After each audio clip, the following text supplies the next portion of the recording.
Good morning to you all. This is Simon from Flypast, and we're probably going to have the usual cock-ups at the beginning of a stream as we get the gremlins out of the system. I hope you're all good today. And we left the last stream looking at the attack of the French cavalry in the third phase of the Battle of Waterloo. And we left a stage where the oomph, the power, morning there, Guy, the power of the cavalry was waning, and the attacks were getting less impactful. And I remember Ney is starting to get frustrated in his attacks. Mercer's describing this now as a sort of a child's play, that they're not even sort of threatening them anymore. And it ends with essentially Ney losing all reason. He has his third horse shot from below him, and he's seen at this time striking the mouth of an abandoned British cannon with his sword in frustration.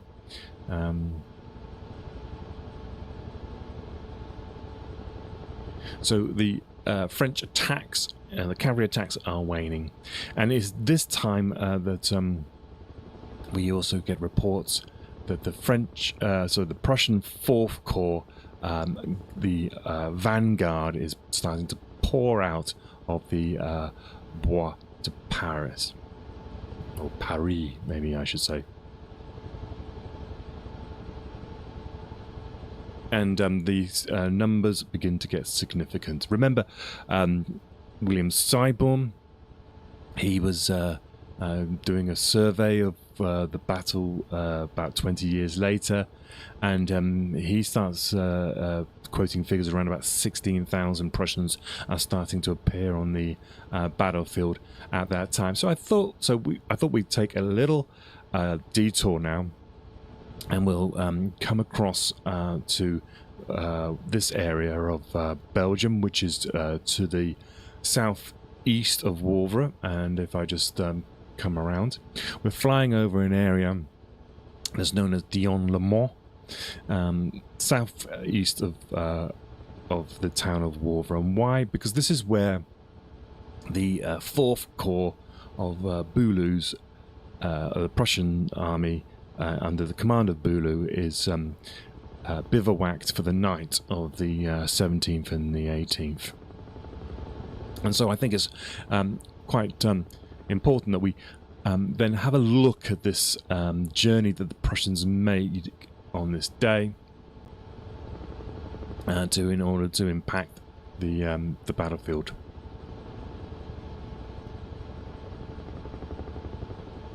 So we're going to spin around here now. We'll come back and we'll find this ridge.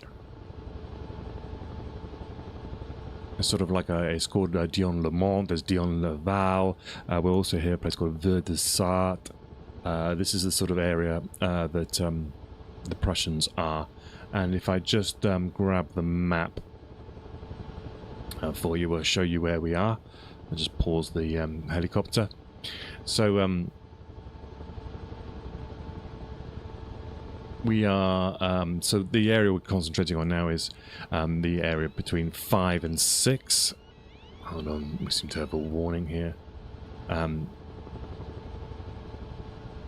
We are essentially in this area here around Dion-le-Mont, Dion-Val, this sort of area here.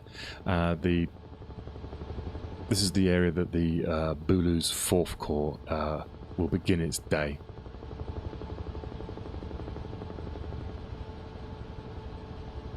Right, let's start the story then of the Prussians' advance. So the terrain between here and Waterloo is essentially hilly. Lots more trees, valleys, steep slopes to brooks and swampy land. A number of ridges and ravines. Just make sure I'm going the right way.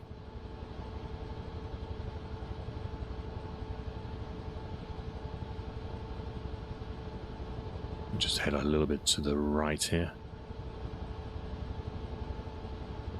And the distance that we're talking about as well is essentially around about 25 kilometers from here over to the battlefield of Waterloo, essentially Place Noire, the sort of right flank of Napoleon's army. And a normal, well-trained army, good troops, would probably be expected to cover that distance in around about 6 hours.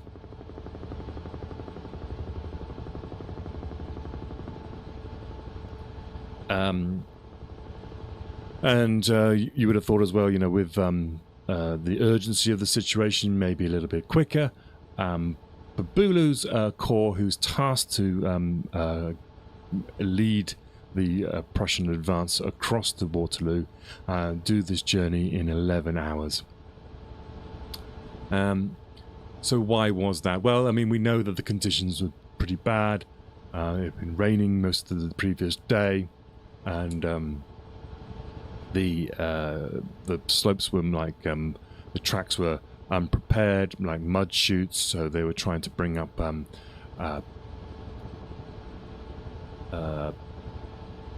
their artillery and their cavalry. That was one reason. The other reason is that they're trying to go through Wavre. So they're trying to move their corps through the town of Wavre.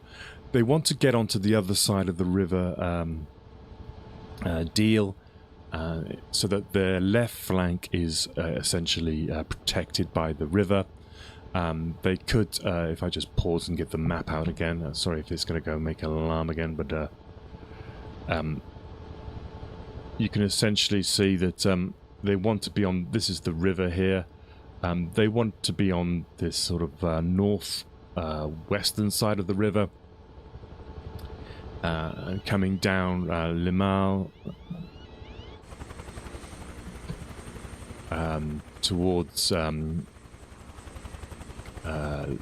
Lasnay here. They want to be on this, they're going to go via Rixart and then down through Chapelles Lambert, but they want to have this river here essentially protecting its right, its left flank as it marches, just in case that the French come across and try to intervene.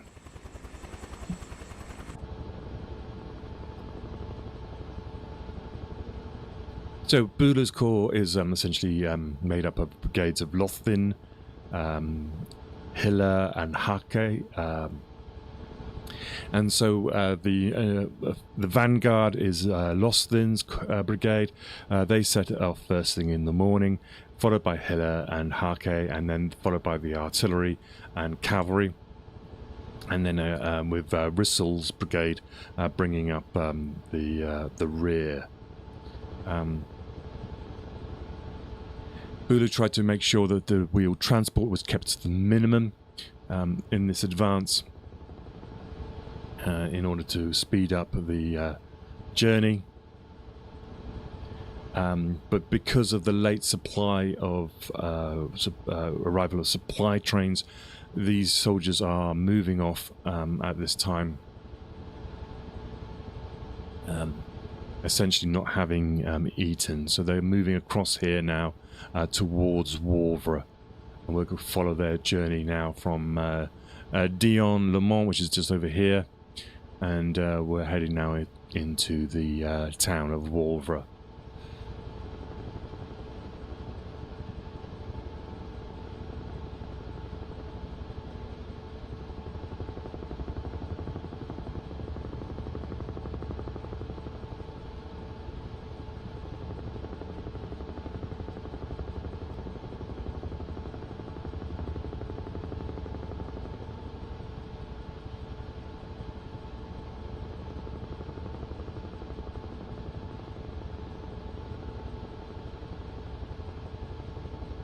Okay, so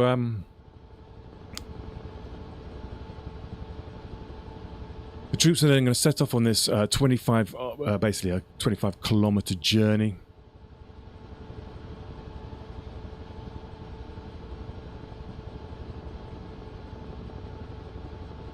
Without any breakfast food. So that's another issue that's going to bug the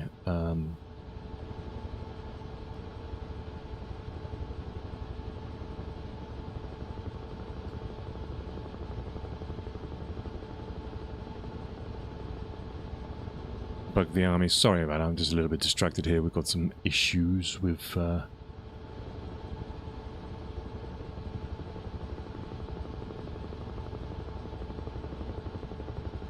my sound. Bear with me. Probably not your sound, it's probably my sound. Okay, there we go.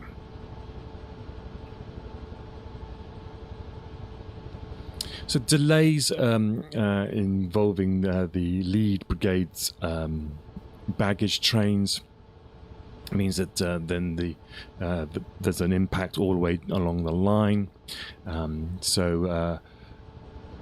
Lawson's journey begins at about 4 o'clock in the morning, 4:30 in the morning, but Hillier's start is then delayed until 6, and the delays all ripple down the line, so that the sort of cavalry of the brigade are not leaving here until around about 10 o'clock in the morning, and because they're almost 6 hours in the saddle at this point, their horses are, they're already sort of getting tired, but there's also Exelmann's vanguard of the French part of the Grouchy's wing start to engage the rear guard of the Rissel, and he's forced to leave behind 2 regiments of cavalry to hold off the threat of the French as they come in. This is the town of Wavre here.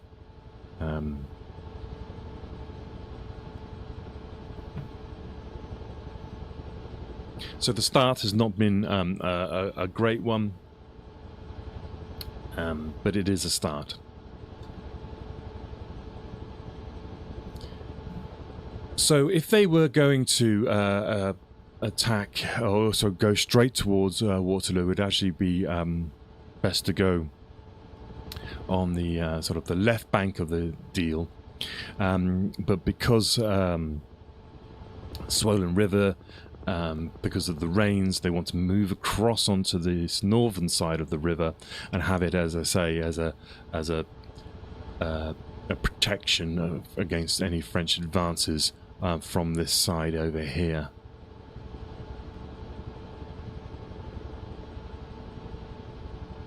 So, because the river is swollen and the marshy lands, then they need to cross the river here at Wavre itself. We'll just do a quick spin around Wavre.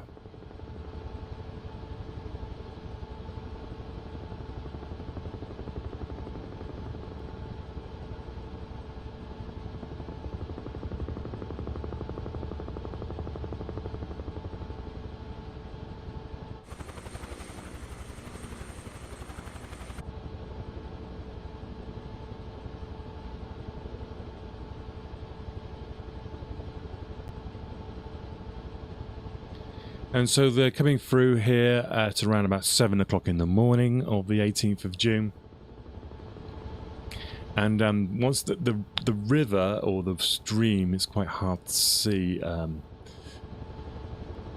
We'll see if we can pick it up. Well, once they've crossed this stream, then they're having to go through the narrow streets of Wavre itself. And there's a lot of baggage trains here. There's a lot of field hospitals in this area, and there's a lot of congestion as they try to pass through. Now remember, the First Corps have already passed through here. They're just on the hill over this side, along with the second corps of Perch, and Tielman is also in and around the sort of northern part of Wavre as well. So the whole place is a little bit congested.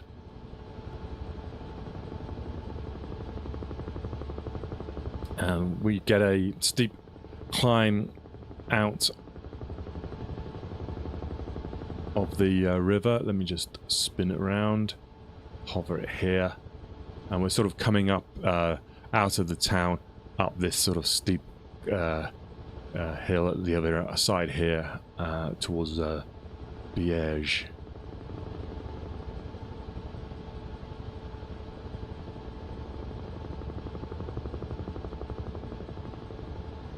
There was a broken down 12-pounder believed to be here as well in these roads below us. Let me just actually let me just pause here and jump out, and we can have a better view.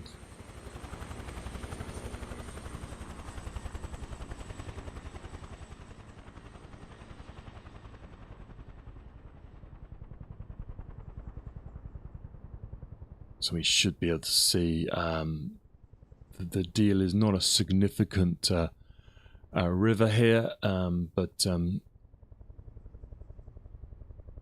you can see this is the center of the old town just here, and you can see the river just if we're looking, it's kind of here below us.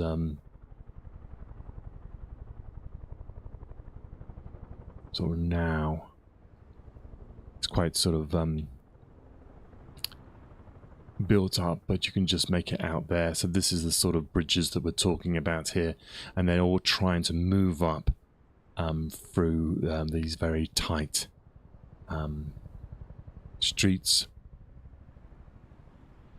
As I say, there's a hospital here, there's baggage trains, and there's a 12-pounder, and they're trying to get out up this steep hill here, and of course the roads aren't as good as they are seen here, but it's more muddy and so they're trying to get up here and get out over to the towards Rixenhart, which is over there. Let's jump back in the helicopter.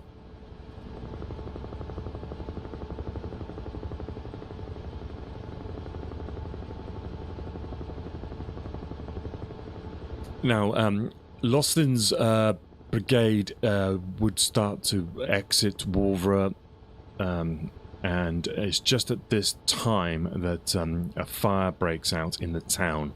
So you can't almost make this up really, but the fire breaks out in the town, and the narrow shoots. So it's the powder wagons, the ammunition wagons can't really pass this fire, so panic is setting in. Some are trying to get out of the town, and some are trying to retrace their steps at this point back to the bridge.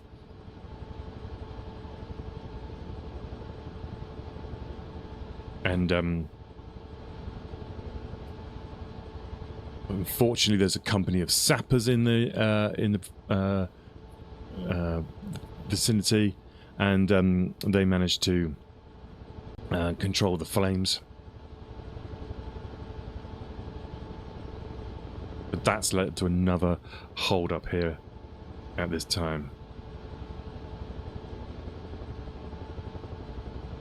Now, of course, Boulou's corps hasn't seen any action. They've been on the way from Liège in the cantonment area in the sort of eastern side of Belgium, and so in terms of combat, they're the fresher corps, and they're the ones who are sent ahead, but they have to now pass through the corps of Perch and Zeithen, who saw the bulk of the action back at Ligny, and the day before, especially Zeithen's corps, they were suffering something like in the region of 30 to 40% casualties. So Boulou's got to try and pass through these people on the morning.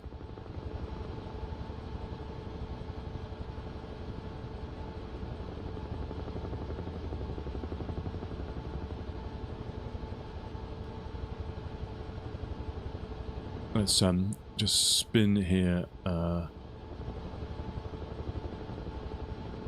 around, and we'll head towards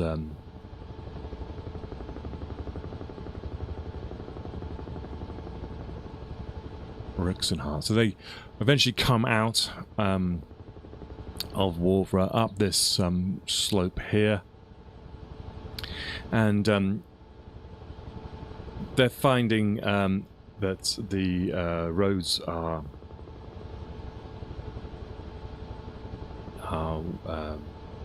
wet. Let me just check my notes here.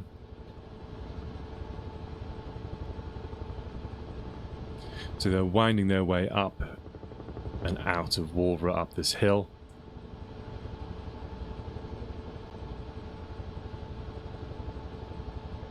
And they're heading towards the eventually Biège over here.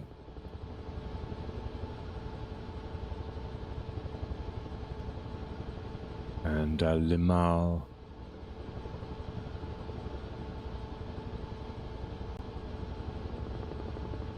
Which is over here. Heading in this direction as best they can. The paths are are turned into a quagmire from the recent rains, and the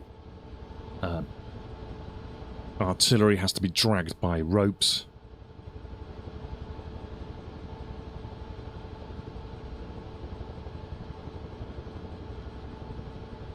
And the same with the wheeled wagons, trying to negotiate this a path through these valleys and trees and across in this direction towards Lasne here.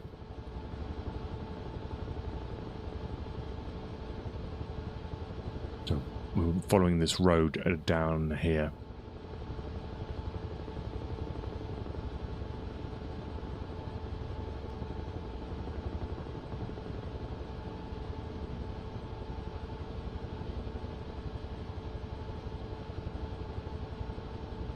So the infantry and the cavalry would easily make better progress, but the artillery is struggling. A number of cannon are abandoned because they can't actually move them. So they're losing some artillery on the way. And of course it's all slowed up. They're all trying to arrive in some sort of formation, some sort of togetherness when they come out of these woods. These are the Paris woods, the Bois de Paris. That we see here.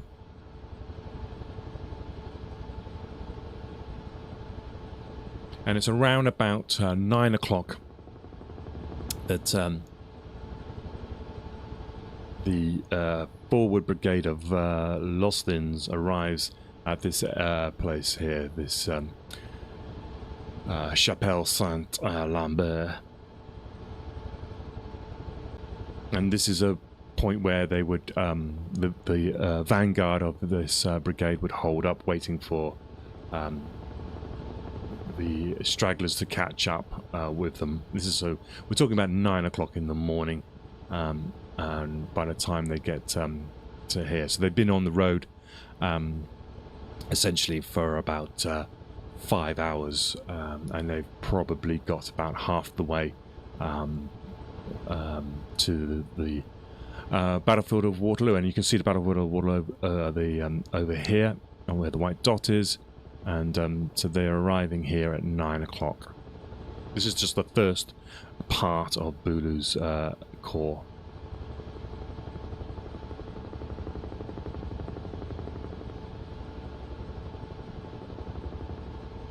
Okay, so let's just have a little look at where we are then.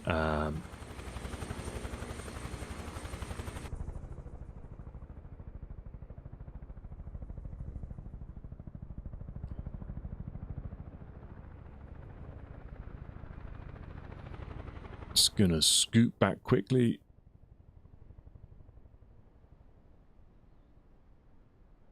So the journey that they've made, then they've come through here at early in the morning, struggles through the town. We've got a fire in this area somewhere here. Delayed it. They've come up this road here, and they start to make their way. We're just trying to see where the logical route would be. It'd probably actually be here, wouldn't it? It comes through here to Le Male, and then up this route, probably in this direction.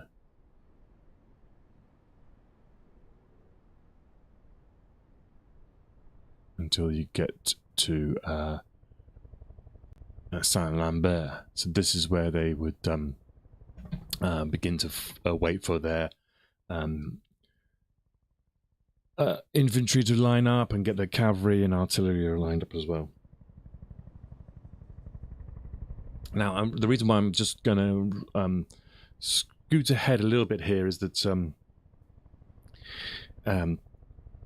as the corps, the first brigade, the vanguard brigade of the Buller's corps starts to assemble here. He sends, Losthin sends out patrols to the far side of the Paris wood, and this is at around about 10 a.m. So presumably then we're talking about them coming up this road here, and they start to pop out of the wood, essentially here. Okay, and so you can see we're on the far side, the eastern side, we're on the other side of Smohain, and it's believed that Wellington sees these troops arriving here at 10 o'clock in the morning.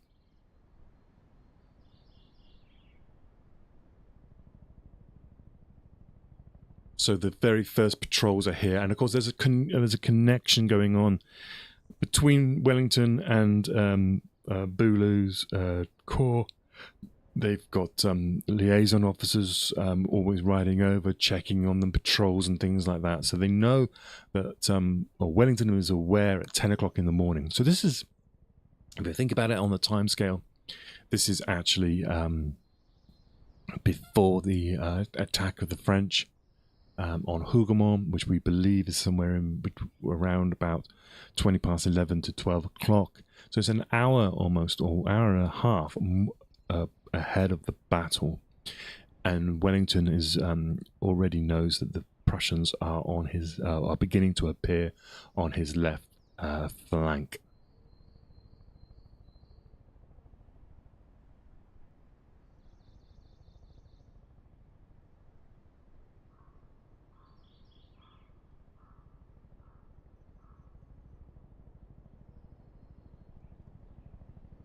So these are just patrols, by the way, sent out here. Now, in the this is around, as I say, they got to here about 9 o'clock. By about midday, the assembly of Losthin's brigade is complete, and 2 battalions then are sent from here into the Paris wood here, the Bois de Paris, and essentially they work their way to the other side of this wood, and they form up in 2 lines just behind this wood, and we'll probably assume it's in this sort of area here they start forming up.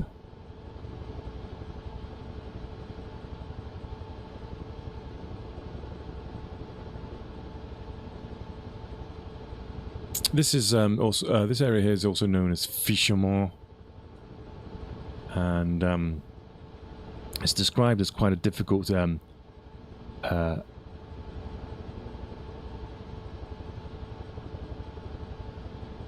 difficult area to manhandle guns through, and there's also a steep drop off into the Lasny Valley. So this is the difficult area for them to get artillery up to. So we'll just spin around here now and check out this the valley. We've got the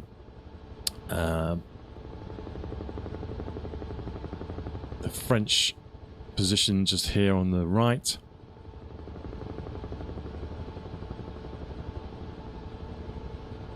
And essentially this valley here kind of protects the French rear, the most southerly part of the rear.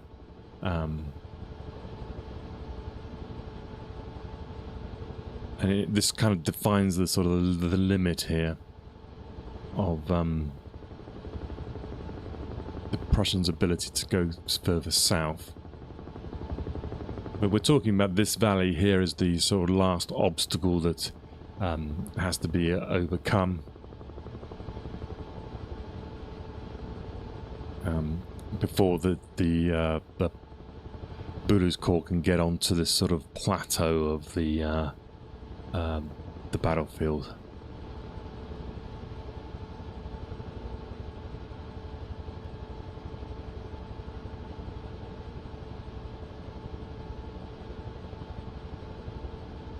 This is the valley where they're describing these roads as being mud chutes and trying to struggle down essentially from here, this side, and trying to get up the other side of this valley here.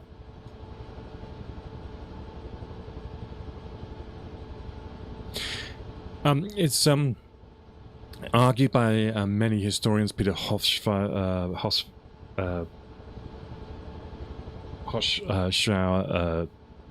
was a historian. He's argued that essentially this could have been a place where Napoleon could post a small force somewhere in this area here, and it would have done a disproportionate amount of delay to the Prussians, but he doesn't do that. And you've got to assume as well that if Wellington at this time knows that these patrols over here are Prussian, then Napoleon should as well have realised that they were the troops on his flank weren't French, but he doesn't seem to do any movement in this direction here. He actually waits for the Prussians to come on to him rather than being proactive on this side of the battlefield and possibly trying to control this area here.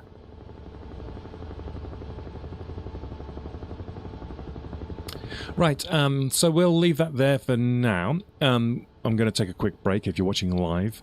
Thank you, and I will be back in a couple of minutes after a little break. This is so I can break it up for the YouTube people. If you're watching on YouTube later, then you can just wait for the next video to load up. If you enjoy this sort of thing and like this sort of look at history through the eyes of the Microsoft Flight Simulator, then give it a like, give it a subscribe, and we'll carry on to developing this channel and building this channel over the next few years, probably, because I enjoy this sort of stuff so much. So I will be back in a couple of minutes. I'll see you soon.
Welcome everybody, welcome back to Flight Pass. My name is Simon and we're in the Huey today, and we are over the town of Saint-Lambert, which is just to the east of the Battle of Waterloo, around about halfway between Wavre and Mont Saint-Jean. So we're essentially here, Chapelle Saint-Lambert, and we've been following Boulou's corps, and Loslan, who's the lead brigade, had got to this location at around about 9 o'clock in the morning, and was forming up his brigade and starting to send battalions up onto the ridge or the plateau of the battlefield. Now, Wellington has seen these patrols arriving at. This is around about 10 o'clock in the morning, and then by probably around about midday, Lawson's brigade is formed up and has moved up onto the edge of the battlefield site on the edge of the Paris wood.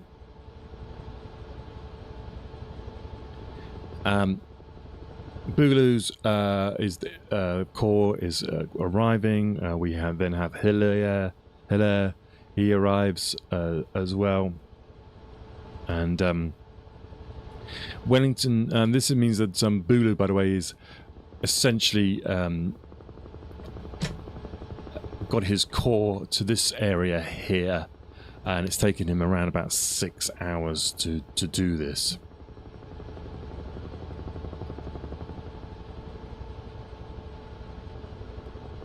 Helio moves up to this area around about 2 o'clock in the afternoon, and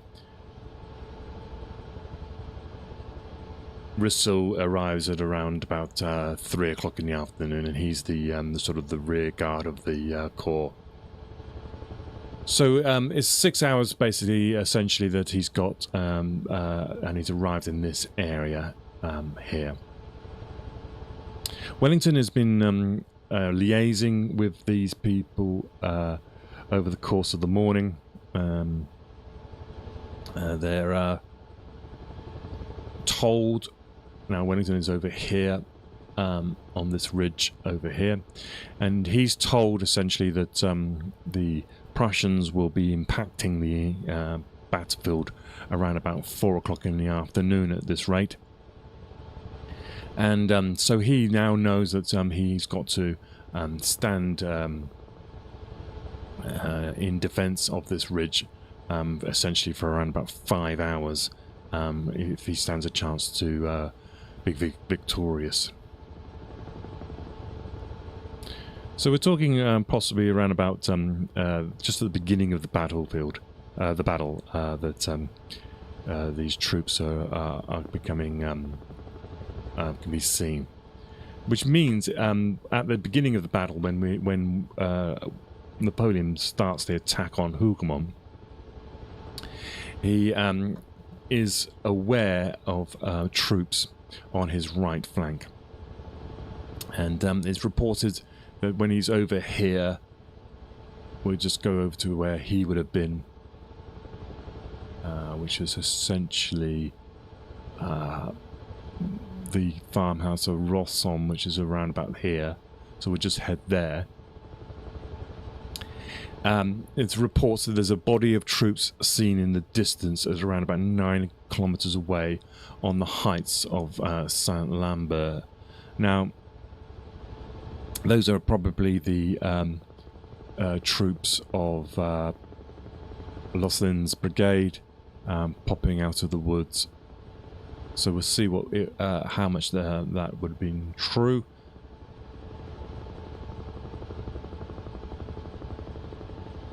So this is the time when messages are passed on to Grouchy about him interdicting the Prussians on the right-hand side. At the same time, a Prussian courier is captured, and he was carrying the message to say that Bulu was intending to capture or attack Napoleon's right flank. Right, so we're here now. We're here now at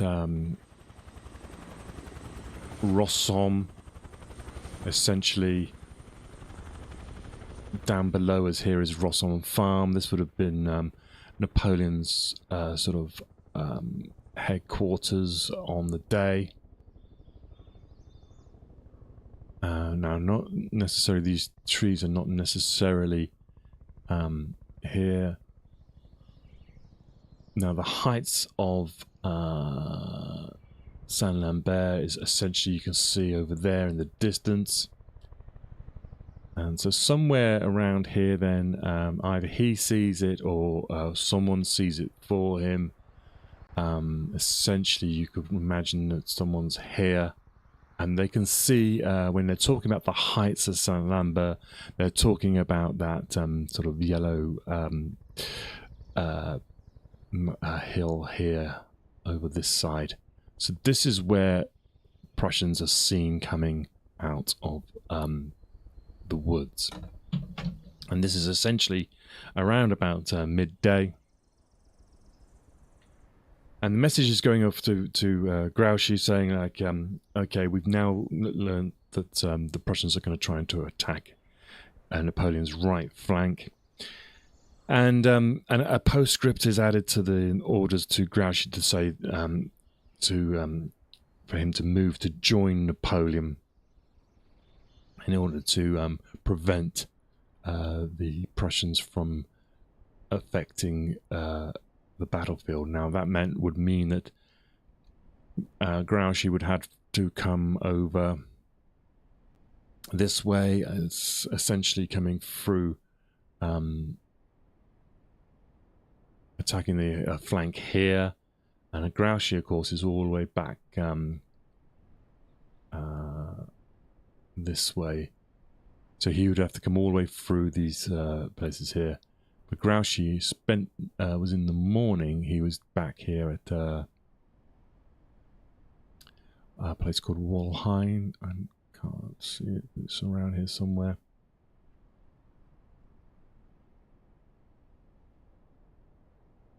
Yeah, this is it. This is where he was. He was here, essentially, in the morning. And he was following the Prussians up this road here. Now remember, he's attacking the rear of Bulu's corps, essentially in the morning, which was in this area here. So he was coming up this way, and so what Napoleon was trying to do is to get him to move across here. But of course, by the time the order arrives, he's already engaging the rear guard of some of Bulu's corps, and then essentially he's coming in and attacking Thielmann's third corps here.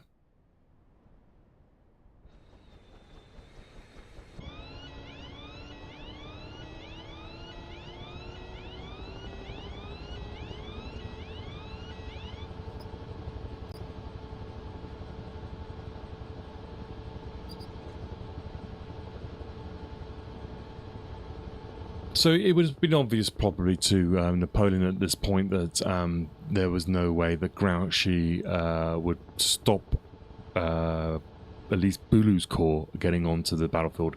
So it does mean that his right flank will become threatened.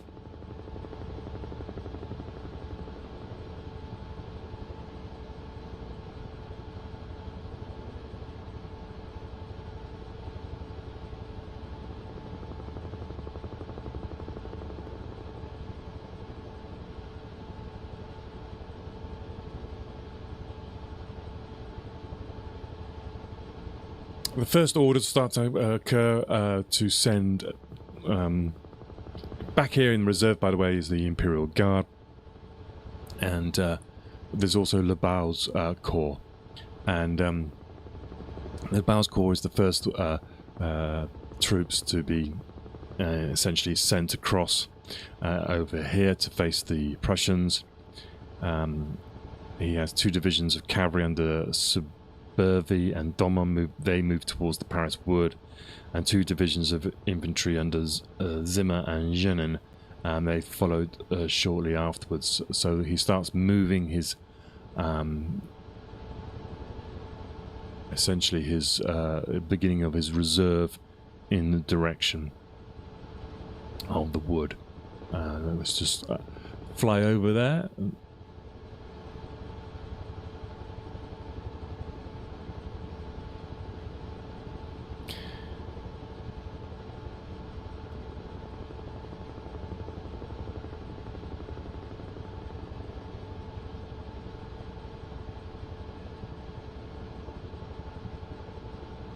So this is the Bois de Paris here. This is the area where the Prussians will come out of the wood. So this is Boulou's corps. But Blucher has actually promised Wellington 3 corps, and the second corps, which is also the first corps to arrive, or to get here, is Ziethen's corps. They take a slightly different route. On the at midnight, he receives his orders from Blucher, and he's instructed to cook breakfast and be prepared to move off after having eaten. And this is the first hot food that his troops have had during the campaign, which began on the 15th. And they are waiting in the morning, essentially for the Boulou to pass through, and they were cleaning their muskets and replenishing their ammunition. They've been fighting essentially now for 3 days, and their corps, you could argue, had done more than any other corps of the whole Allied army in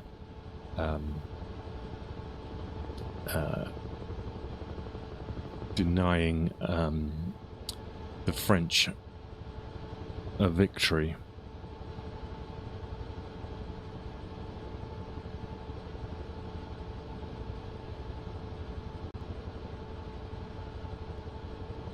A Purchase corps as well followed Boulou's corps, and Ziethen took a different route. He was moving further north, and his essentially was tasked with meeting up with Wellington's left flank.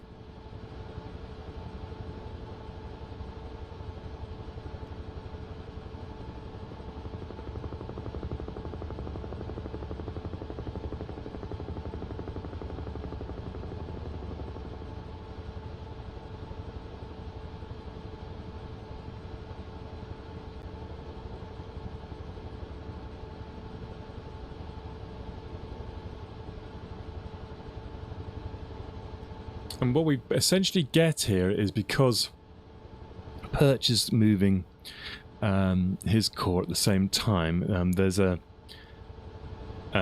he crosses path. Ziethen's corps crosses paths with Perch's corps, and because Perch is trying to wait for Boulou's corps to move ahead, it essentially means that Ziethen's corps has to pass through Perch's corps, so that causes a delay.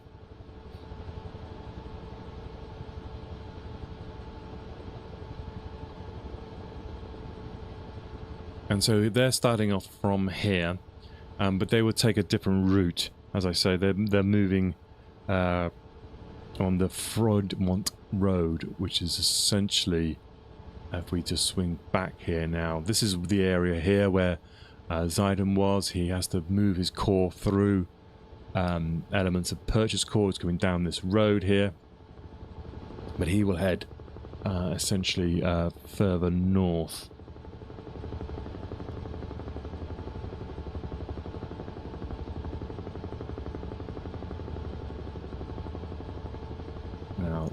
Let me just pause here and we'll just get the map out so we can see his route clearer.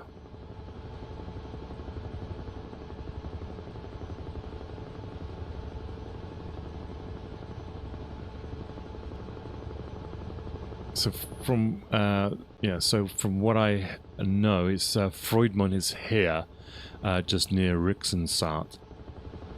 So he's moving from Biège to Rixensart, but he's having to pass, essentially cross through Perche, who's coming from north of Wavre towards Le Mans. So Perche is following Bulu, and Zeiton is moving towards. Essentially, he's moving towards this place called Rixensart. It's actually called Freudmont here. And then he'll move to Orhain, and he'll try to come out essentially on this the Orhain road onto the ridge there at Waterloo. So let's follow his path then.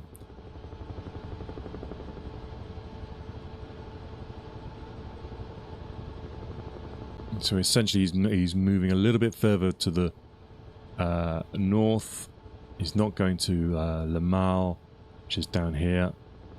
He's coming up this way.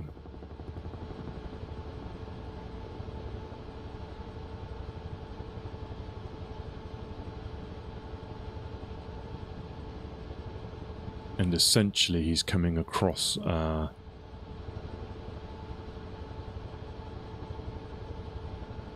in this direction here.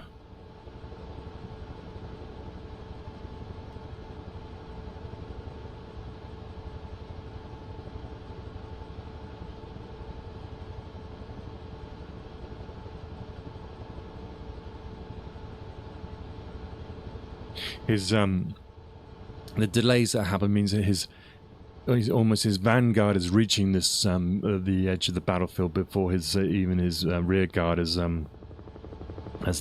moved off. So his rear guard spends most of the time back at Biège, and his vanguard starts to arrive, and essentially must be coming through this direction here.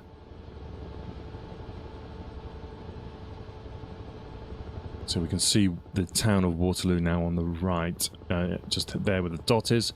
So he's coming through this direction here.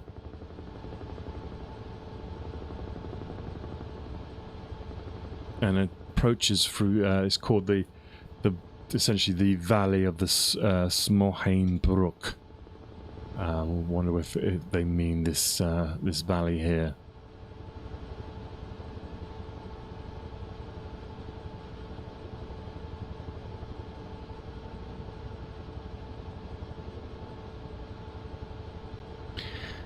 Now Zeiton realizes that when he gets there, he essentially is going to be there's no real time for him to form up and assemble his corps.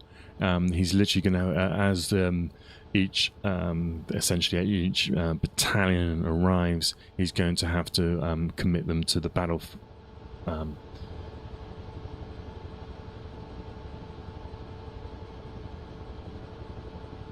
So he's going to be committing these his troops onto this battle in divisions and not as a one coherent corps. So, as you can see, the route he's taken is a lot similar in terms of terrain, valleys, trees, swollen brooks, swampy land, mud chutes. All that sort of stuff is not as easy as the plain of the battlefield itself, as we can see in the distance there.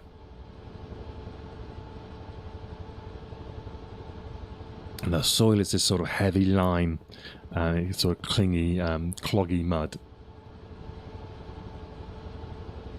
Now, when he says the brook of the Smohain, we're looking then at them approaching essentially from this direction here. This is the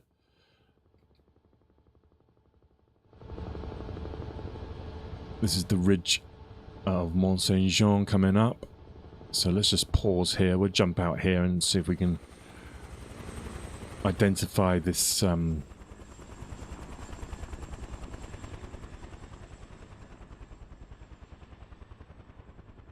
mean, it could be this valley behind here, but I think it's more likely to be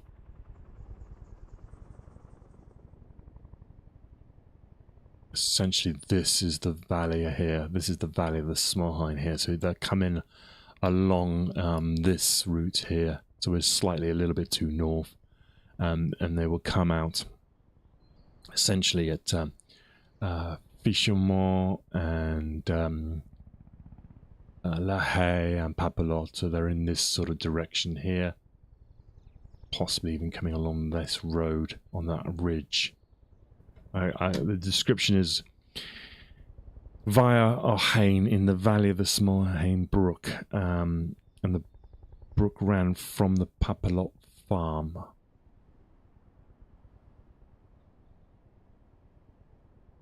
So we're probably talking this area here, actually. But so they're sort of coming from maybe this road, this track, all the way down here.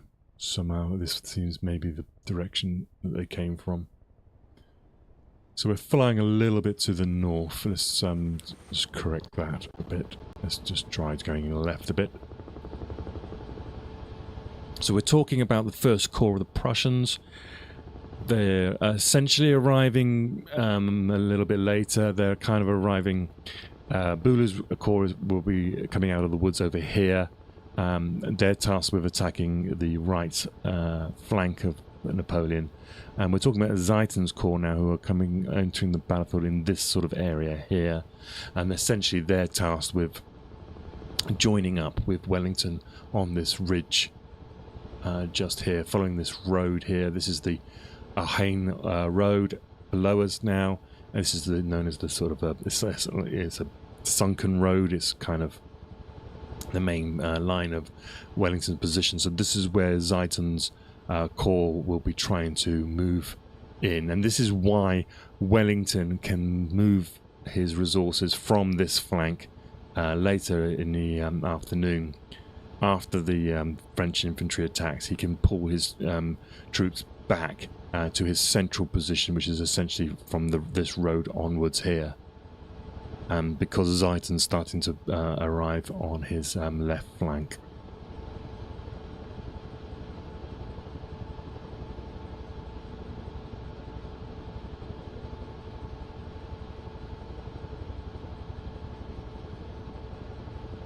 Okay, that's a good point to take a quick break. And so do the usual thing by saying thank you for watching this bit. If you liked it, then please follow, subscribe, love, hug, all that, whatever you've got to do these days for algorithms' sake, for God's sake. And I will be back in a couple of minutes. And we'll continue the story of Boulou's corps coming out of these woods over here. And attacking this village, which is known as Plasnois, which is on the right-hand flank of the French. And we'll be able to see then the impact that has on the whole battlefield. Okay, so I will see you in a moment.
Welcome everybody back to Flight Pass. My name is Simon, and today we are talking about the Prussian advance from Wavre, which is this number 5 here on the map.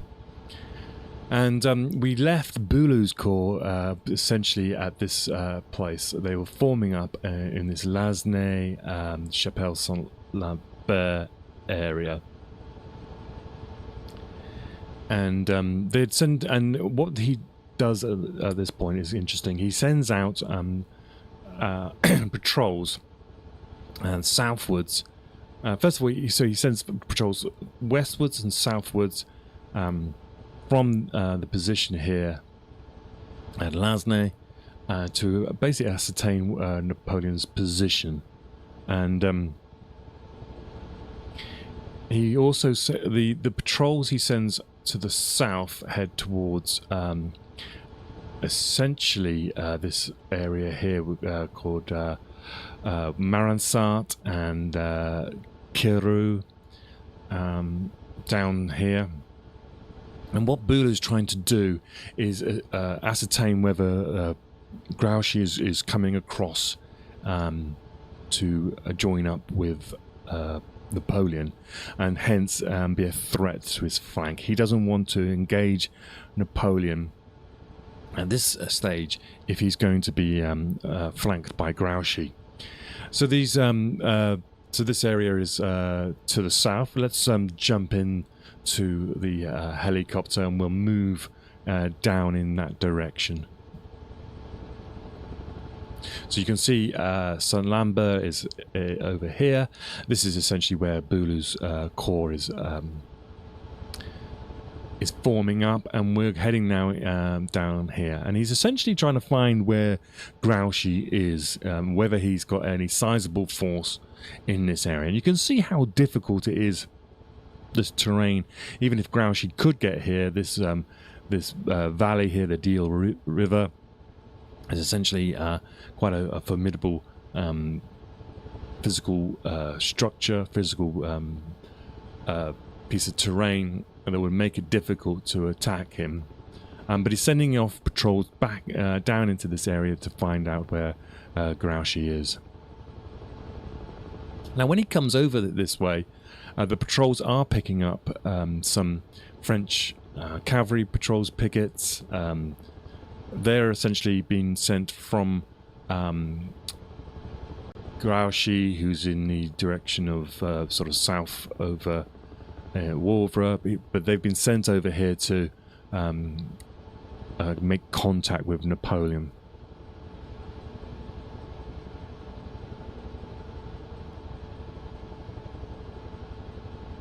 So they're all down in this kind of area here, searching for Grouchy. They're taking some prisoners, patrols, French prisoners, and they find a lot of essentially French soldiers out here trying to basically forage for food.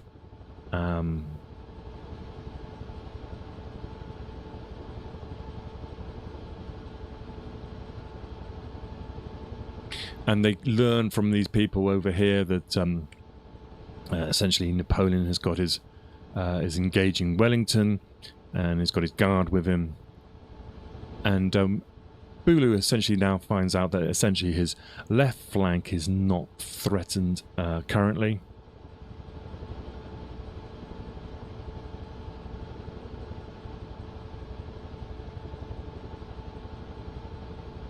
And they move, the patrol comes via this place called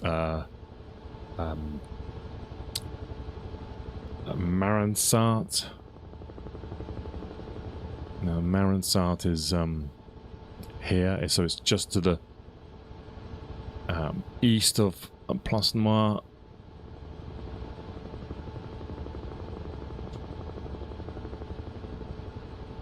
So let's just come back and see this position.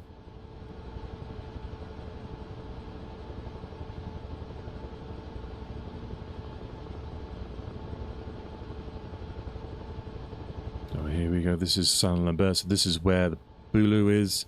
he's sending patrols down into this area here. You can see the battlefield plain in this area here. And Marenstad is essentially, I believe, here in this area. And it's from here that the patrols can look onto the French positions.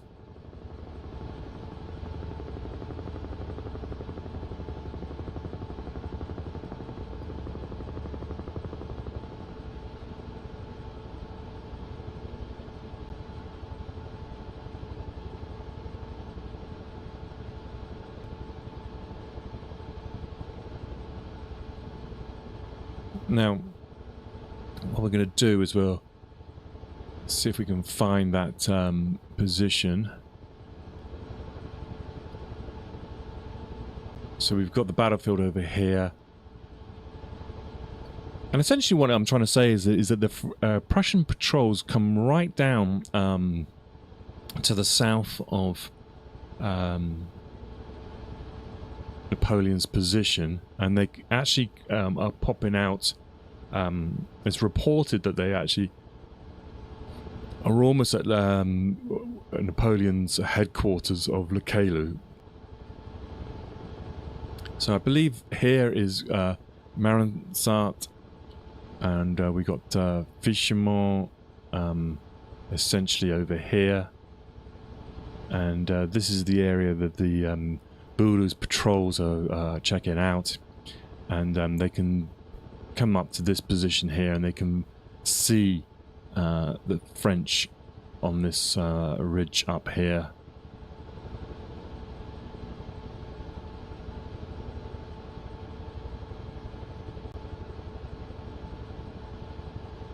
So below us now is Place Noire.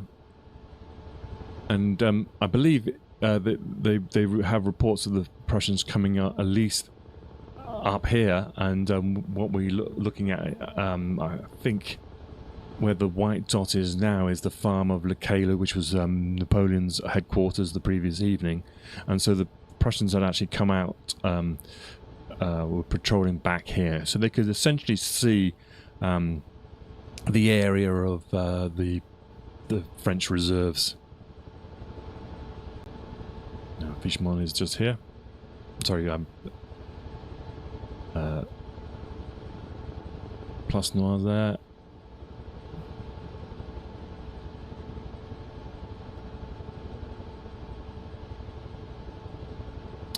They say that they reached a place called Passe Avant, which was just to the south of Le Caillou. Let me just have a look at the map. I probably won't see this on this map.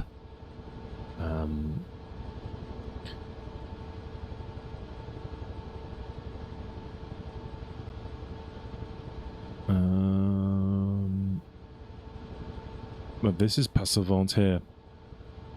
We can see the road's called Passe Avant. So they've essentially come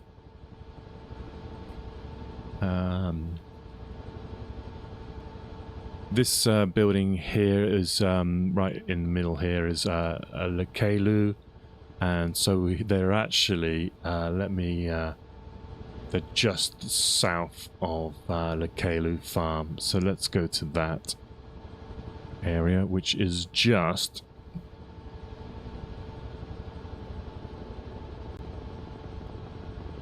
I think in this where this white dot is here. So it makes you definitely this is we're talking probably it's maybe 2 o'clock in the afternoon that this is happening. So Napoleon must be aware that there is at least aggressive patrolling of Prussians to his east and to his and on his flank.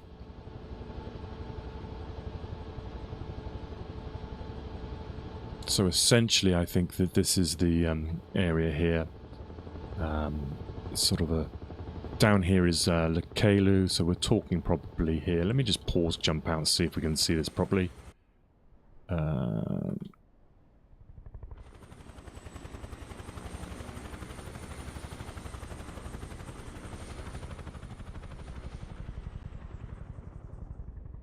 We've got Janap here. Kalu farm is, I think it's this. Actually, no, it's this building here. And yeah, so this is the place, I believe, where they call Passe Avant. So, a view from the Prussian side of things, the patrols have been moving through this area here, and they've actually managed to come essentially behind the French at this point. So how? So Napoleon must have been aware of this aggressive patrolling on his flanks and in his right rear at this time. But he essentially can't really do anything at this point. He's committed. Remember, this is probably around about 2 o'clock in the afternoon. The Boulou's Corps is forming up here at Saint-Lambert. They start popping out of the woods here. And remember, this is 2 o'clock in the afternoon, so we're talking at the time of the French d'Erlon's attack. So that was essentially like with this pressure coming on this side here, knowing that he probably essentially knows that Grouchy's not going to get to him in time, but he's hoping that they at least will attack the Boulou's right flank from this direction, essentially here. And he goes ahead anyway with his infantry attack at this point. But Boulou's come down here and he's looking in this area, and he's not finding any significant French force in this area, so it means he can go ahead with his attack on Napoleon's right.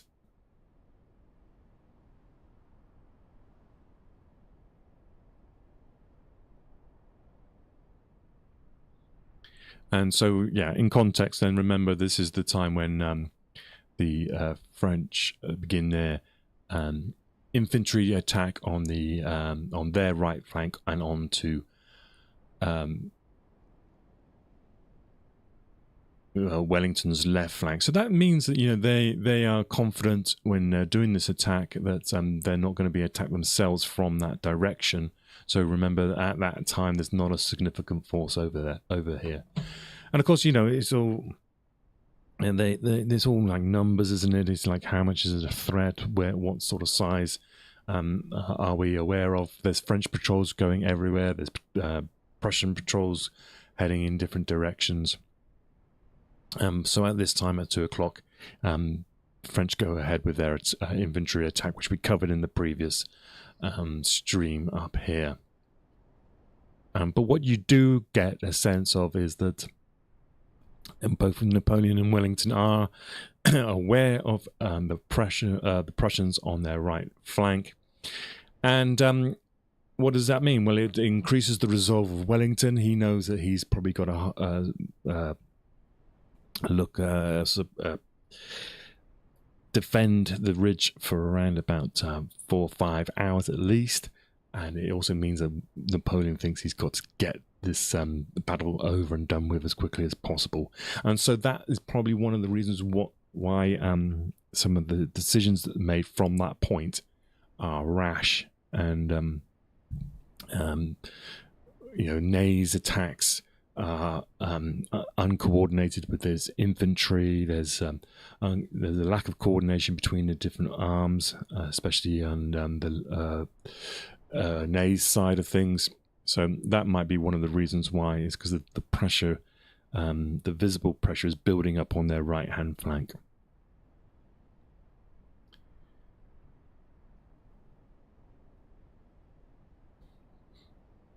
Boulou's forming up here, as we say, and they're sending up scouts looking at this terrain on this side.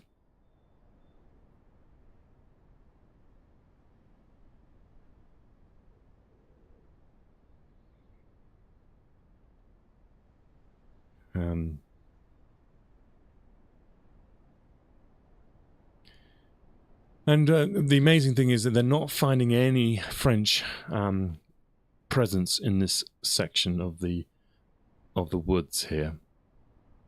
So even though there's a possibility that the Prussians are coming, Napoleon hasn't been aggressive enough to put some of his reserves further forward into these woods to basically do a delaying tactics.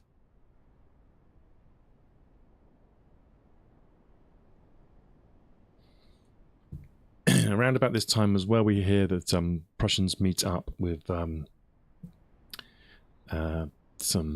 British 10th Hussars around about Smolhain, which we believe is around here somewhere.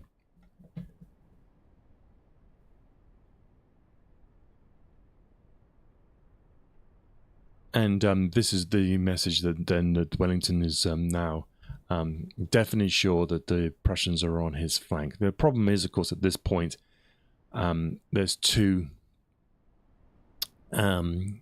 outcomes. Wellington would like the Prussians to come on his flank because he's literally fighting for his life up here on the ridge, and he would really like this area here to be taken over by the Prussians so that he can tighten his lines. But as we know, that this formation of Boulous here is essentially designed to be attacking the left flank of Napoleon and not coming up that ridge there. And Zieten is the one who will be coming essentially to Wellington's support.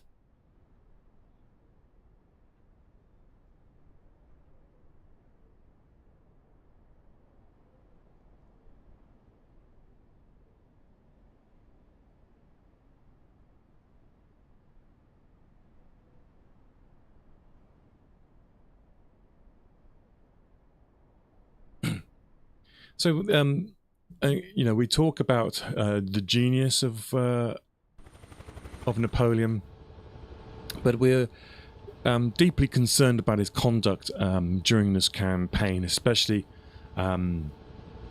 Essentially, it seems to from around about the 16th of June, the Battle of Ligny, some of his decisions have been a bit weird, and one of the big questions is why Napoleon didn't try harder to stop the Prussians from joining up with the British at this point.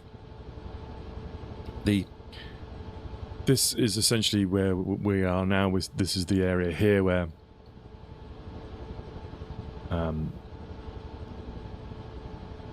the French are.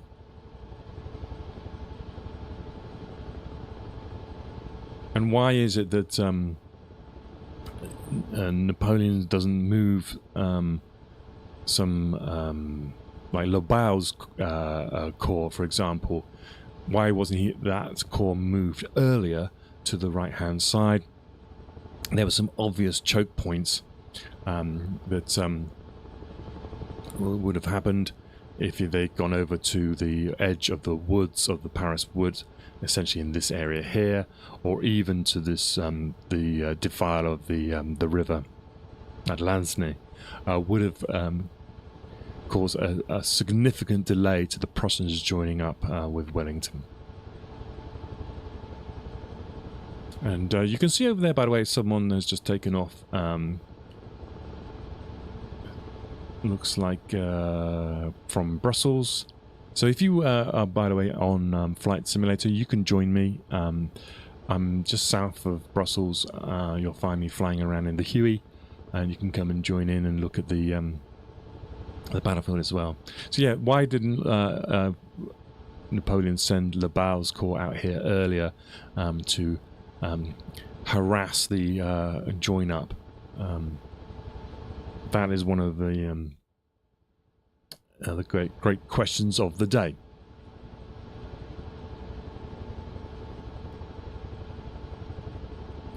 But essentially from this time then, we're talking probably 2 o'clock in the afternoon.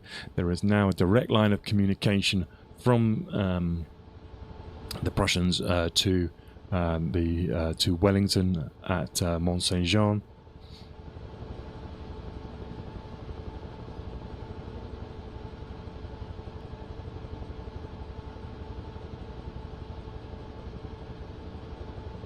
And this is essentially from around about 10 o'clock in the morning, actually. And it was also believed that Blucher would arrive at this point, at this position here, at this time as well.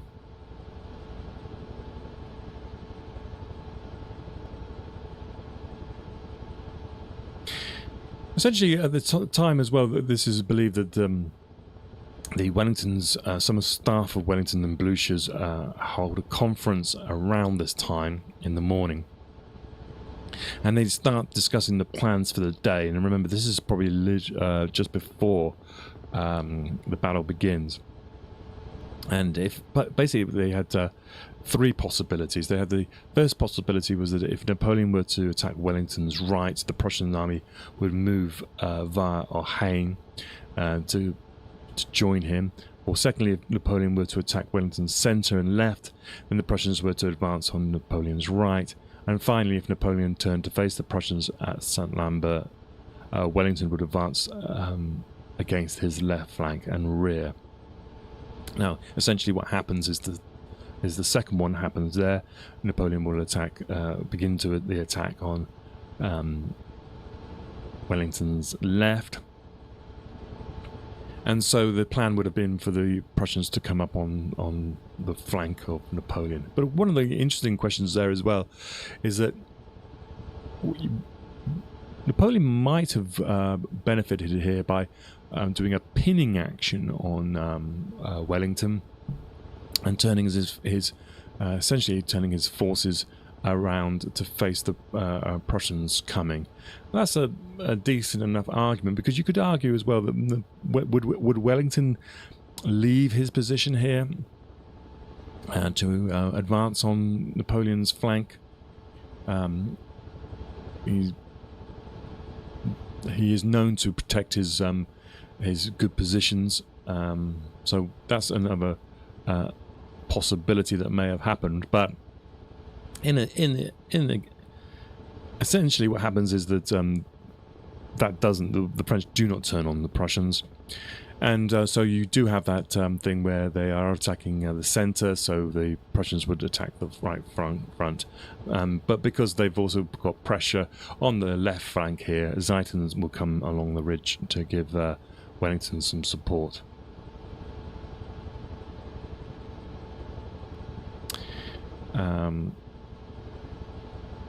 Wellington's aware at this 11:30. Wellington's aware that 2 of Buller's brigades have arrived at St. Lambert. That the whole corps will probably be available to attack by about 4 o'clock in the afternoon. The artillery of the Prussians was coming up last,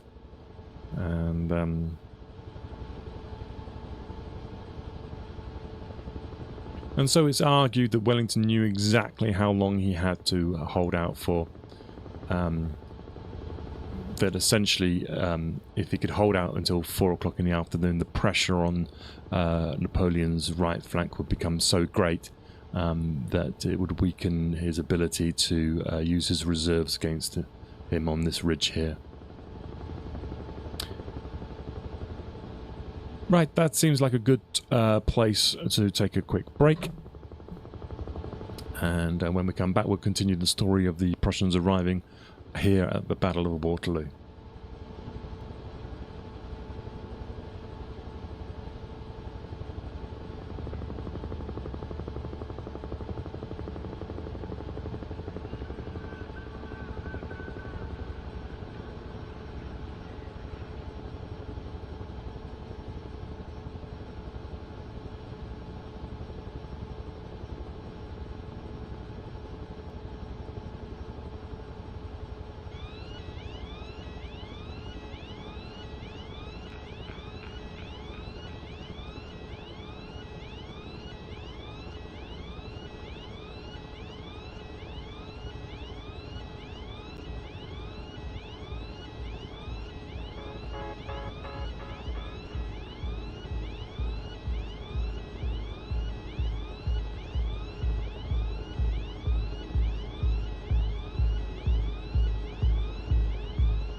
Welcome to Flight Pass. My name is Simon, and we are using Microsoft Flight Simulator 2024 to have a look at the terrain and the distances involved in the Battle of Waterloo. We've got a whole playlist now going on, and you'll see a number of videos popping up on YouTube. We've broken up into little parts. And the little breaks we have there, the music, by the way, is by myself. Band name is Prussian, so go and check that out if you can on your usual streaming platforms or even Bandcamp, and that's a good way to support the channel. And we have a couple of playlists at the moment on that YouTube channel. We've done we're doing Waterloo, and we have done D-Day, and we will be doing different subjects going forwards. So it won't just be Napoleonic or World War II. We'll be going to be doing. I think the next subject will be the Falklands War. Yes, thank you, Guy. Oh, by the way, Guy, you are in blue today. The information is a whole bunch of books. I've been studying Waterloo since I was a kid, and I have a huge pile of books. You'll see some of them on the Twitch thing, but there's a few here. I will do a whole biography bit at the end, I think, of all the stuff we've got. But it's just a number of sources all the time. You're picking up little bits everywhere. And what I've been doing, I was writing, beginning to write a book on it, and I hadn't got around to doing that. What I'm reading off at the moment is my notes that I made for writing that book. It's kind of, I think it's something in the region of 131,000 words, so that's what I'm using at the moment to read off, and essentially that's why you sometimes hear me pausing, because I'm getting the same information from different sources in those notes, and they haven't been gone through, and because I haven't got around to writing the book, I thought it would be a good way of reviewing my notes by actually flying along the story, looking at the places in the helicopter, and that gives you a better insight into what's going on, and hopefully other people will find this interesting and helpful. If you're one of these people who love history and always have your finger in the map section of a history book, and this is kind of for you, really, and hopefully you can dip in there wherever you want and follow along. I know it's not for everyone. I know in this day and age everything's got to be 100 mile an hour and have flashy graphics, and you've got to be precise, and if you don't do this, the algorithm won't like you. I don't care about that sort of stuff. If people like it, they like it, and if they don't, then they can go off and watch a 3-minute video of a cat. But for the people who are with me at the moment, and I do really want to thank everybody who has shown an interest, because you are mental for doing that. I've actually probably lost a follower by the looks of things on Twitch, and we have around about still got about 30 subscribers still on YouTube. So if you are watching it's your first time and you want to support a young, not young as in me, but young as in the channel, then please leave a subscription or a follow or a like, and that would just encourage me to carry on, even though I will probably still do this anyway, because it's kind of cool. I kind of like it. Anyway, so where were we? Well, we were discussing the Prussians coming out essentially of these woods below us. This is the Bois de Paris, and if you remember, the 4th Corps of the Prussians, commanded by a guy called Bulau. He had formed up his corps at the place called Saint-Lambert. Now that is this place below us here on our left. And essentially what he's going to do is to start moving, using that place to form up his corps, and then his corps is coming up here. And there's information at the time is that a local farmer in this area comes to their aid, and he manages to guide them up through these trees to this area below us. And the Prussians are pleased to find that there's no French in this area below us here. The French position, by the way, is where this dot is over on this side. So these woods here are clear of French, and so because this is the place where the corps is probably vulnerable, because they're forming up and they're trying to prepare themselves for the battle ahead. A small force of French in this area below us, in this area where this the trees meet the sort of fields, would have caused a significant amount of delay, at least, to the Prussians. So that is the kind of the story of this part of the Battle of Waterloo, is that Napoleon hasn't reacted to the realization that the Prussians are arriving on his right flank, and he hasn't been aggressive enough to move his defense towards these woods over here.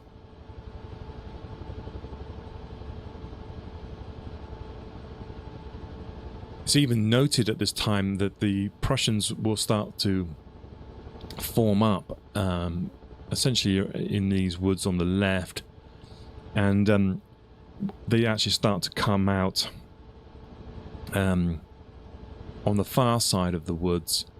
And what they have, the French, is essentially, if you think like flankers, they have like a cavalry flanking units on their wings, and these flanking units, they describe them as looking, not even looking towards the woods, they're looking towards the battlefield over here. So presumably we're talking maybe in this area down below where this white dot is.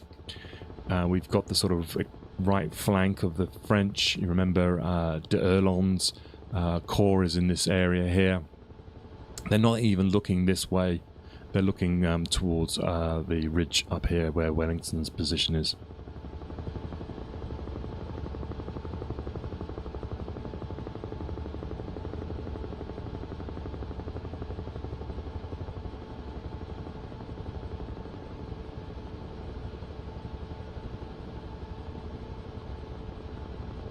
So the Prussians managed to get control of these woods on the right-hand side here.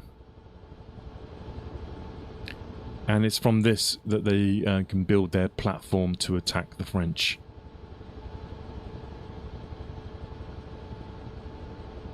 And I'm not sure the modern day wood, the extent of it is, but it's described at the time that the edge of the wood here was essentially around about 2.5 kilometers from the village of Plancenoit. So we're looking at Bulau's corps in this area below us here, and then the edge of the wood, which is here, and they're describing that distance of these fields where this white dot is to the village of Plancenoit here as about 2.5 kilometers. That looks about right from this distance here. We get low. Let's do a low flyover. So this is where the Prussians are forming up. The farmers helped them to find this position, and they're looking out this way, and the French cavalry flanking patrols are not looking this way, and they describe in this distance here to the village of Prussian as around about 2.5 kilometers.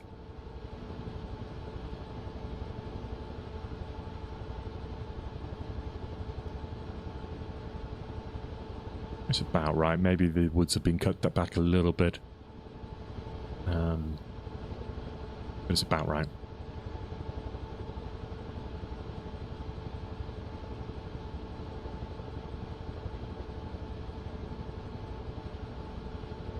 And this is the village of Prussian, right here.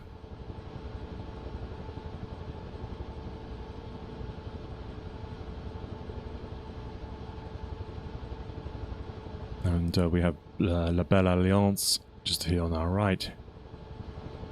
And the farmhouse of Rossom is just here on our left.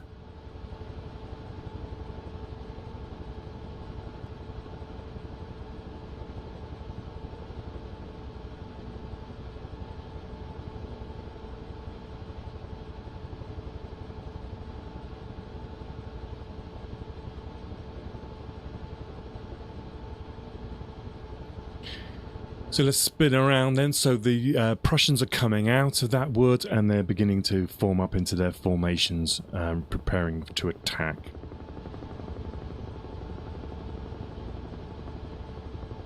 And it's believed at this point that there's just a brief pause whilst they're waiting for their artillery to come up as well. So let's spin back around.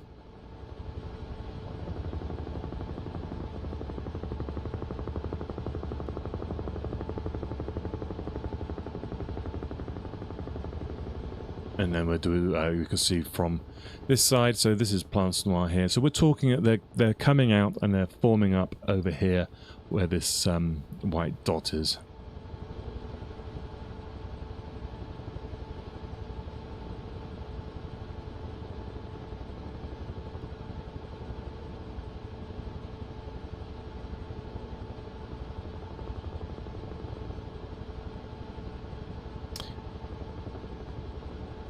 And I'm just going to look at the map here. We're talking, they're trying to bring up the artillery in this, the valley here, essentially. And we'll go over here now, because this is the time when Blucher's talking to his men, saying things like, you know, don't let me down, chaps. You know, get these guns up there. I don't want to break my promise to Wellington.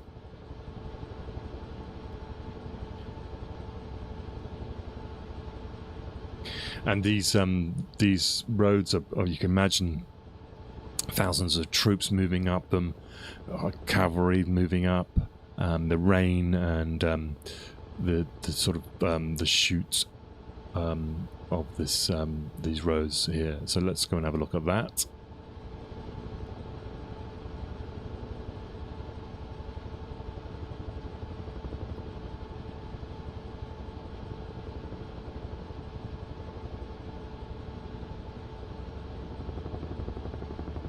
So this is the Bois de Paris. We're talking about them all coming out at this position here.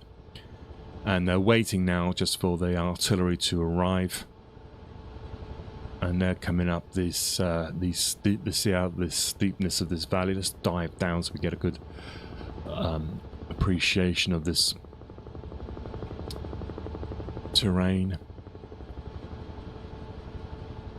They're coming up these slopes on our left, so we're presumably going to be using one of the roads.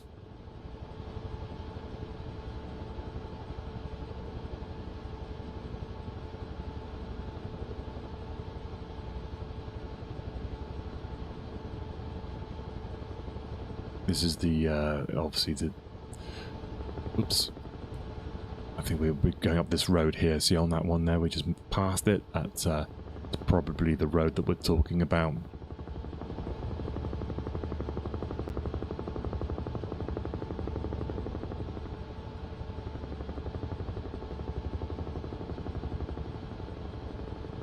And this one hit this one down here.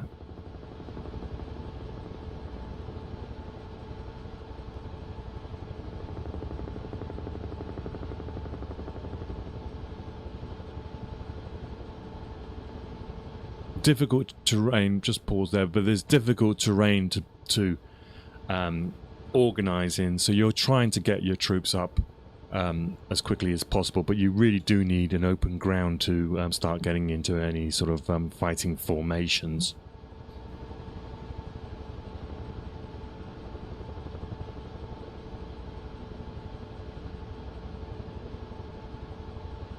And Blucher, remember, he's about 72 years old. He's got an injury, I think it's to his shoulder. Remember, he got thrown off his horse at the Battle of Ligny. I think it was something, he had some quote about something like his doctor wanted to try and put some ointment on his shoulder, and he said something like, no one would care if I was anointed today, or something. Some words like that.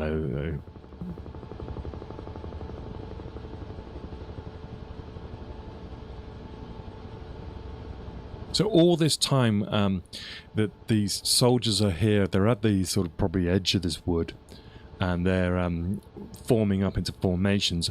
And the Prussian soldiers are saying at the time that they're really nervous because it's the times when these formations are forming up or changing formation. Remember de Erlon's corps, and they're at the point when they're trying to change their formation is when they're hit by cavalry.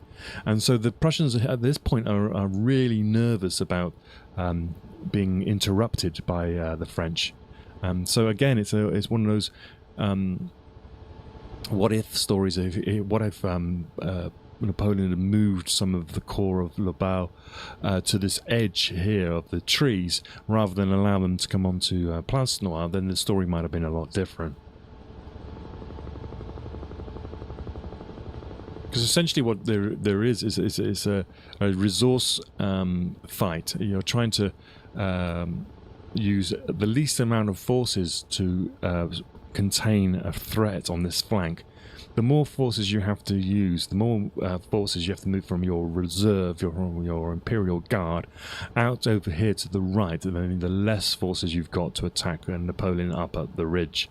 And so maybe advancing a corps out here to mess up this formation. In this area here, I believe it was probably these fields here, is where the Prussians were lining up and getting ready to attack.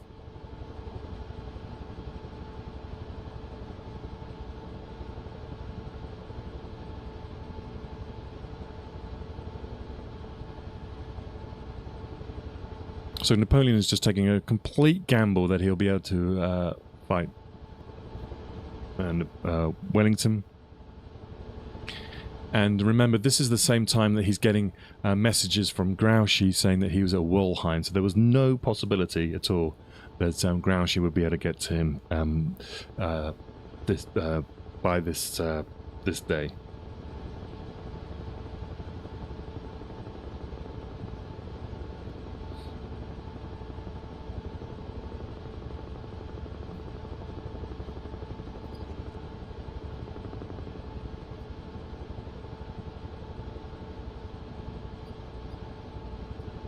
So we're talking around about 3 o'clock now in the afternoon.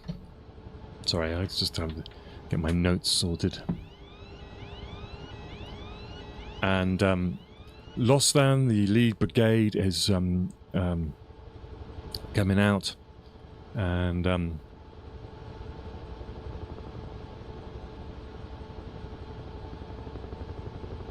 there's a brief skirmish around this time on the edge of the wood,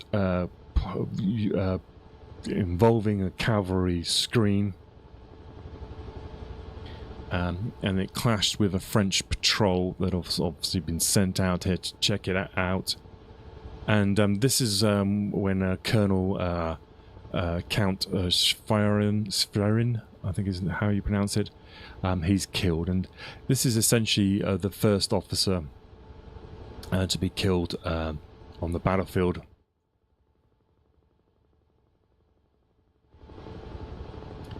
And there's a monument to him can be seen on the road that skirts the northern edge of the Paris wood. So somewhere over here there's a road that skirts the edge of the wood, and there'll be a monument to a Prussian officer.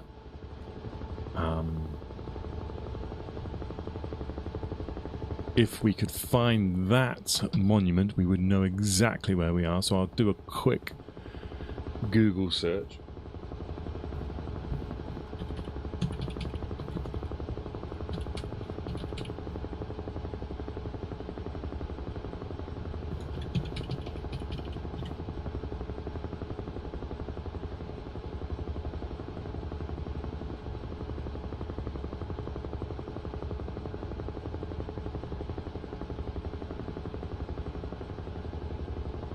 And it's actually quite a big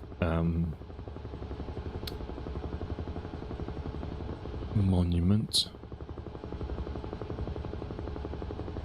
It looks like a big sort of like a cannon, vertical cannon kind of thing.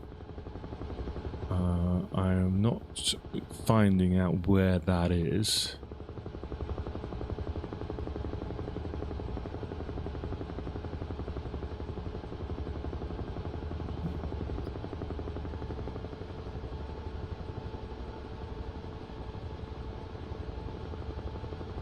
He's killed at the head of the 6th Prussian Hussar Regiment during an encounter with the French cavalry. This is from Wikipedia, by the way. Killed by a cannonball. And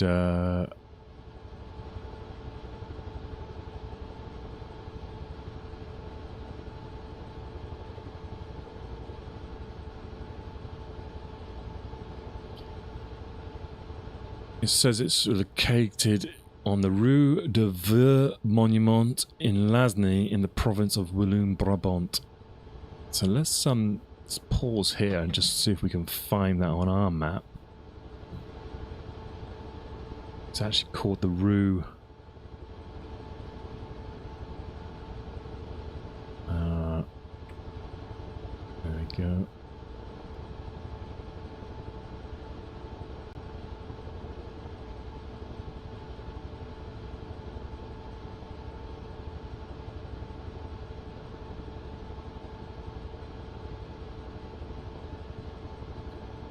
Rue Monument.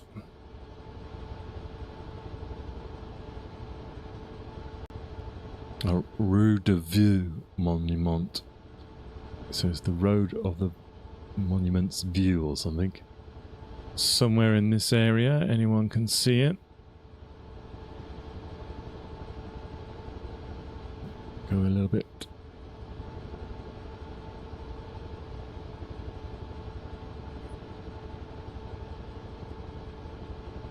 Mont Saint-Jean, Chemin Smohain.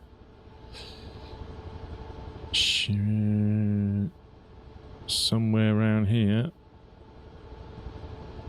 Rue de Villa. Rue de Veux Monument. There we go. So presumably, follow this road. We come out just there.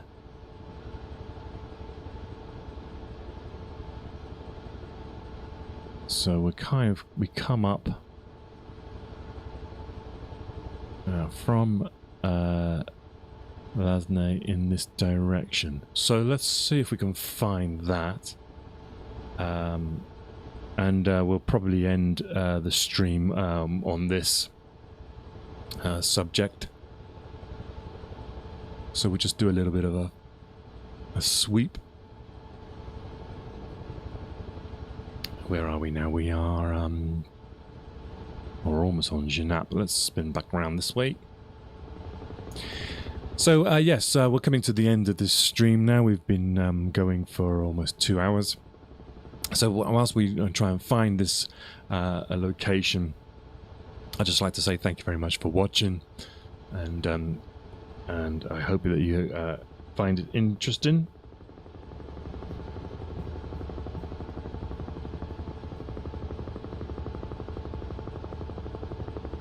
We will be back again tomorrow, same time, around about midday UK time. And we'll be discussing the attack on Place Noire itself.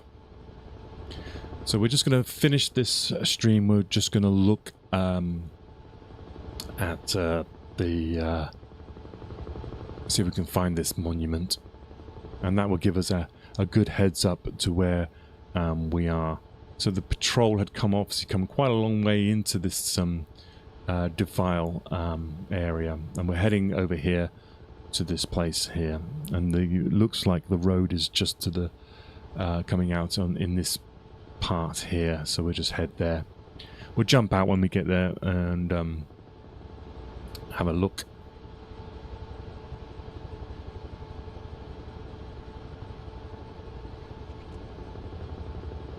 We're talking here around about 3 o'clock in the afternoon, and Loslin's brigade is followed by Hilliers at this point.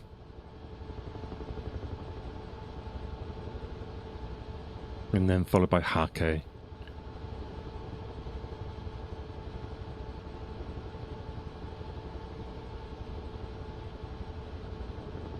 And the 3rd Brigade of Buller's Corps would arrive around about 4:30 on these woods here.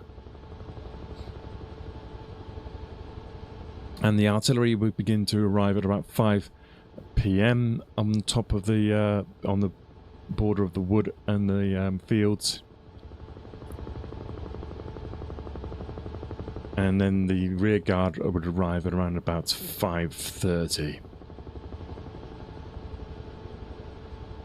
Okay, but by the time the rear guard has arrived, then they're actually engaged at Place Noire. Right, let's see if we can find this monument.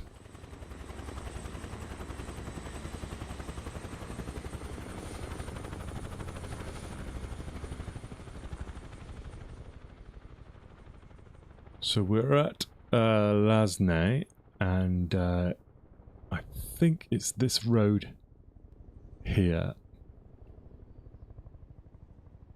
Let me just get that map back out again.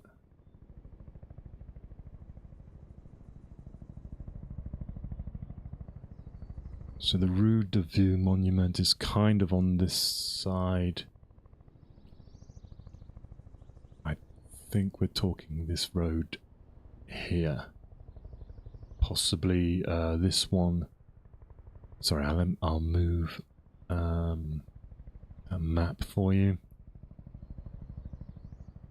So I think we're talking about this road here. So we're going to be looking for a monument, presumably somewhere up this road.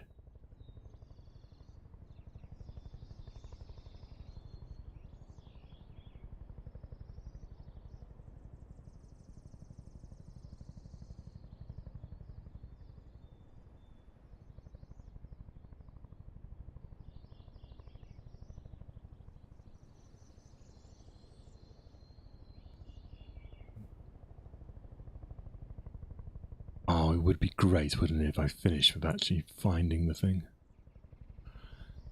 That would be a good way to end a stream. Don't think that's it.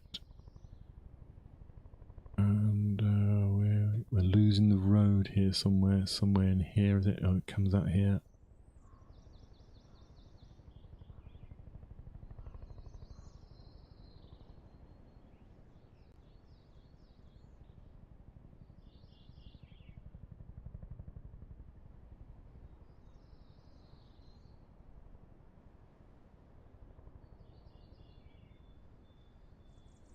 This seems to be a good position, and I think that's it there. Is that it there? It looks pretty thin, doesn't it? Maybe not.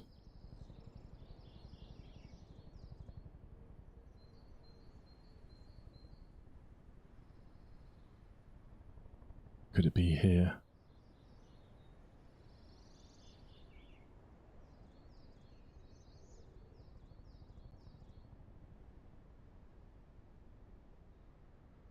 Well, this is the sort of area, though, isn't it? So,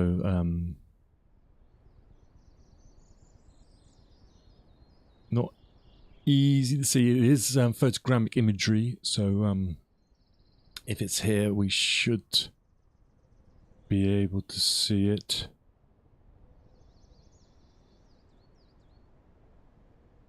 It could be that position there. It looks like a cannon, though. I'm not sure if that looks like a cannon.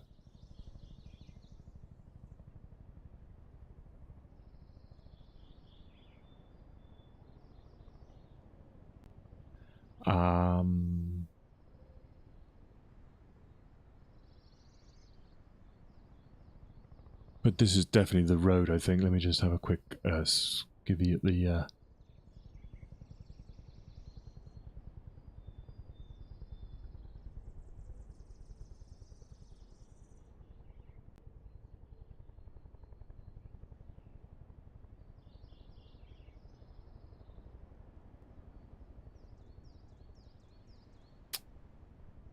comes all the way out, and then it...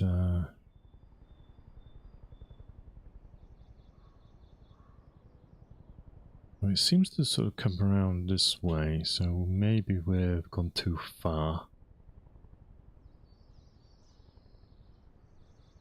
Let's have a look.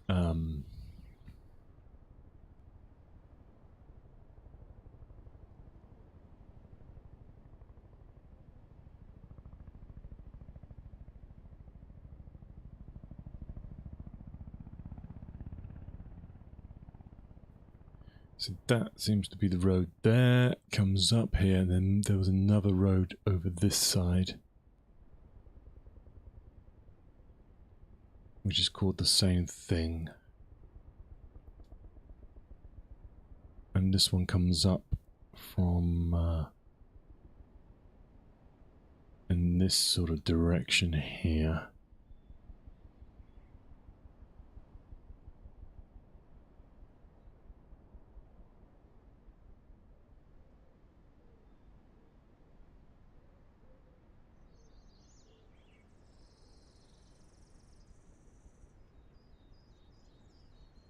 Anyway, I think we will have to try and find that another day. If anybody knows where that monument is, that would be really cool.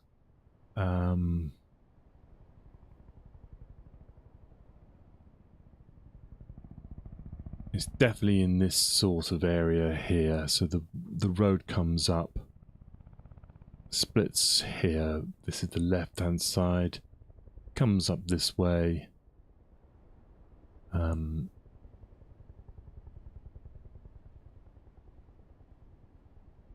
Essentially could be back here somewhere.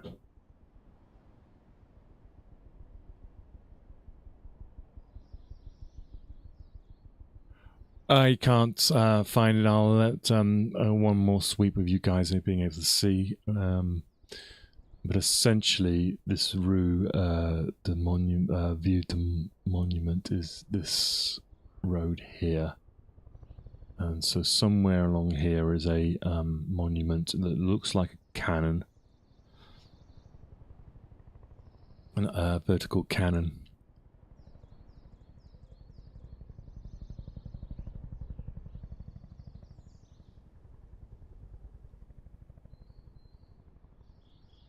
And anyway, it's the first casualty of the day for the Prussians at Waterloo.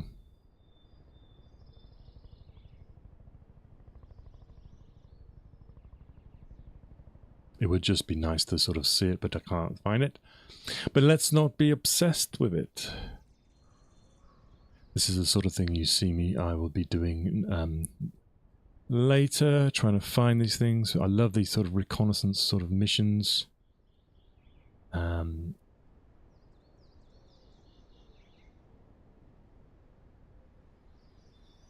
It doesn't seem it. But you can see the sort of place where it was. It's in this area here. And you can see that it's on the edge of the woods. It's coming out. And this is where a French patrol essentially arrives. Anyway, let's call that a day, shall we? Thank you very much for watching. And hopefully you've enjoyed it. And when we continue in the next stream, we'll be looking how the Prussians cover this ground here, essentially moving over to the right-hand side of Napoleon's flank, and how essentially this affects the battlefield. What we're going to be looking at is how Napoleon has to start committing more and more troops to this right-hand side. Essentially around this, we'll talk about this church here and the graveyard around it, which has got a walled graveyard. And essentially he's having to move his reserve across this area here, moving in. Off the top of my head, I think, we're talking in terms of the Imperial Guard, we're talking about 22 battalions. And how he has to start sending these reserves in this direction here. And every single battalion that he will send over here to protect his flank means there's one less that essentially can move up onto this ridge. So we're getting close to the end of this story of the Battle of Waterloo. It will only take probably about a month or so from here for me to finish it. Joking. Oh, am I? I don't know. But we will be continuing the story after Waterloo, so stick with me. We'll talk about the actual finish of the battle. We'll talk about the pursuit, and then we'll run the pursuit of Napoleon all the way back to Paris and his abdication and all that sort of stuff. And we'll end the whole thing in St. Helena. So yeah, it'll probably take about a month. Anyway, hopefully you've enjoyed it. Please like, subscribe, and I'll see you in the next episode.